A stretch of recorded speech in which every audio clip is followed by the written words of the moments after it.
Muy buenas, profesor Leonel. Estas son mis conclusiones acerca del último laboratorio, en el cual, a pesar de no haber realizado ninguna actividad de mantenimiento en sí, nosotros leímos varios boletines de servicio en donde encontramos operaciones de mantenimiento en un motor específicas, como también algunos mitos que se muestran en los motores Lycoming y algunos procedimientos adecuados que usted nos recomienda por su experiencia.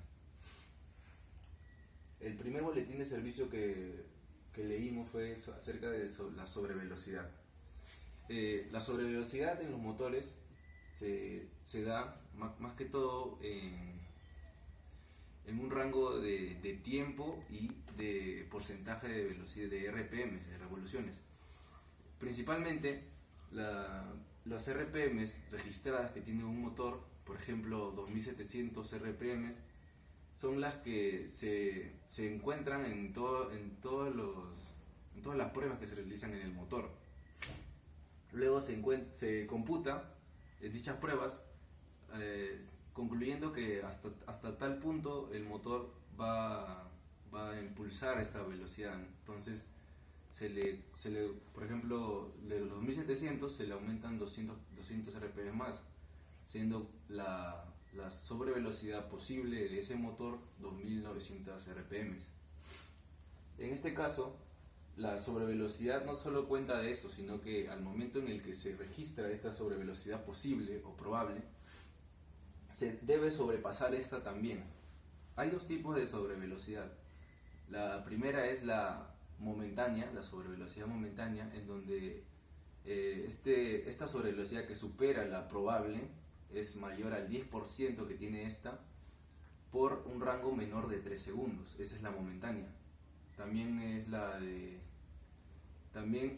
luego se encuentra la sobrevelocidad total, que es el sobrepaso del 10% y de los 3 segundos en este caso.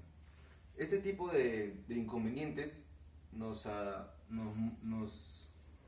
lleva a simplemente cambiar o revisar de manera total los motores, los cilindros del motor, los pistones, todo, ya que siempre puede haber una fuga en alguna superficie del pistón, en alguna superficie del cilindro, haciendo que este funcione de una manera no adecuada. La sobrevelocidad es tan peligrosa que puede causar un sobreesfuerzo en el eje cigüeñal, causando que este se rompa, inhabilitando de manera total el motor. Los procedimientos los procedimientos correctivos para la sobrevelocidad son la revisión de los magnetos, la revisión de los cilindros, de la base de los cilindros, por si está habiendo algún flujo de aceite, de lubricante en ellos, el cuidado y la inspección del eje cigüeñal, de los cojinetes, y si es que se llega a colocar un contrapeso en los motores, se le debe cambiar el contrapeso y también los cojinetes que lleva ya que el cuidado del contrapeso con respecto a las sobrevelocidades tienen que ver mucho, y que si no se le llega a realizar este cambio en el contrapeso puede ser una de las razones por la que hay sobrevelocidad. Luego de ello leímos el boletín de sobrepresión. La sobrepresión solamente, en este caso, afecta a todos los motores que tengan un supercargador o un turbocargador. Estos componentes de exteriores al motor se les añade para que generen una presión antes de entrar al motor mayor. En este caso se utiliza, como ya lo vimos en el laboratorio pasado, se utiliza la presión de escape que tiene el motor para aprovechar este giro y generar presión al ingreso del motor. Este sería el caso de los turbocargadores. Y en los supercargadores se utiliza la fuerza que genera el motor, el giro, y se genera una presión en la entrada. No son muy convenientes, ya que de por sí gastan un porcentaje de energía del motor, así que por eso se utilizan más los turbocargadores. Luego de esta explicación nos damos cuenta que la sobrepresión afecta a los pistones del motor, y todos los procedimientos están sujetos en este boletín, el cual habla sobre los tipos de sobrepresión que tienen los motores, ya que algunos motores tienen una válvula de alivio y otros motores no. En el caso de los motores que no tienen válvula de alivio, se debe revisar el cilindro si es que la presión es mayor o igual a entre 3 a 5 pulgadas de mercurio por hasta 5 segundos, teniendo en cuenta que todo debe ser apuntado en la inspección del motor, y también se debe tener presente que la probabilidad de que se dañen los cilindros, los pistones y el cigüeñal es mayor, así que se debe tener al momento de inspeccionar estos componentes una mayor consideración a estas piezas del motor.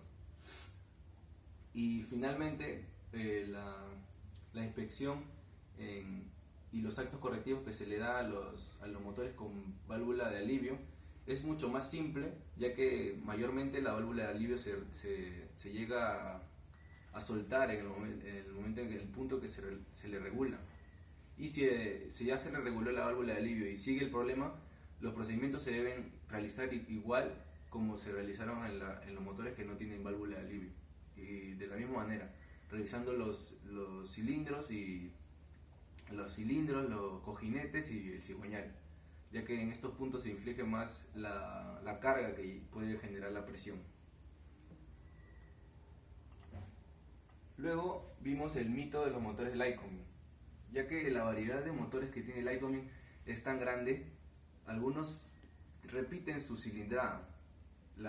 Los compradores, los operadores de vuelo, piensan que en sí los motores son los mismos, simplemente que cambian algunos detalles, y en ese caso están en lo cierto.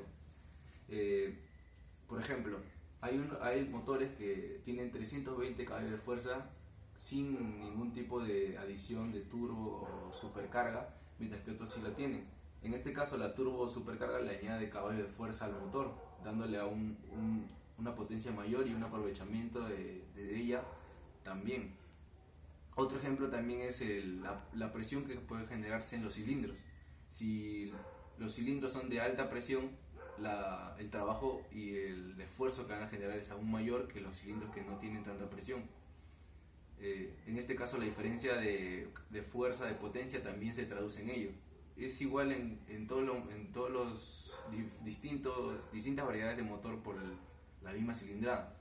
Como también puede haber motores con magnetos de alta temperatura utilizados en cilindros de baja presión por razones de evitar un sobrecalentamiento del motor.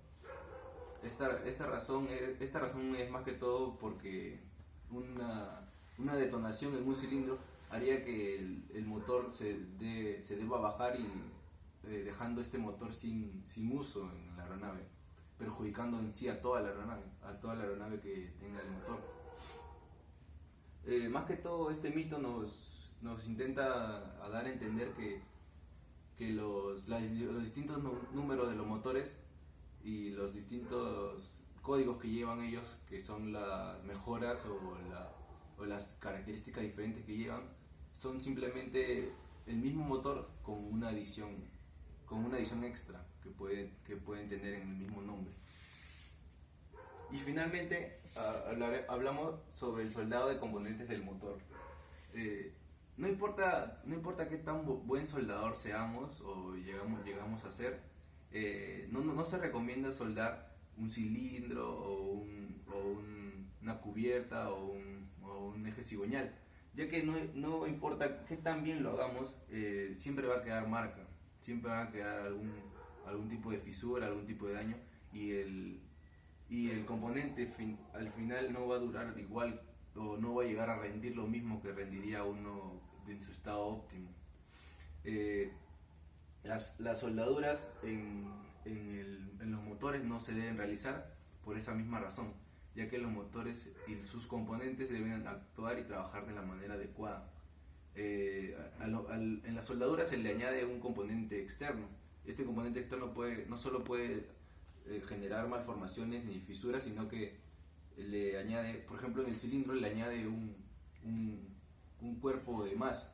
Este cuerpo de más se puede traducir como resistencia, un ejemplo en el motor. Si es que llegamos a hacer bien la soldadura por dentro, por fuera quedaría una superficie de más, haciendo que genere resistencia al aire. Por eso es que, al menos en aeronáutica, la reparación por soldadura en los motores no es adecuada. Bueno, profesor, con esto termino mis conclusiones. Espero que haya sido esto agradable.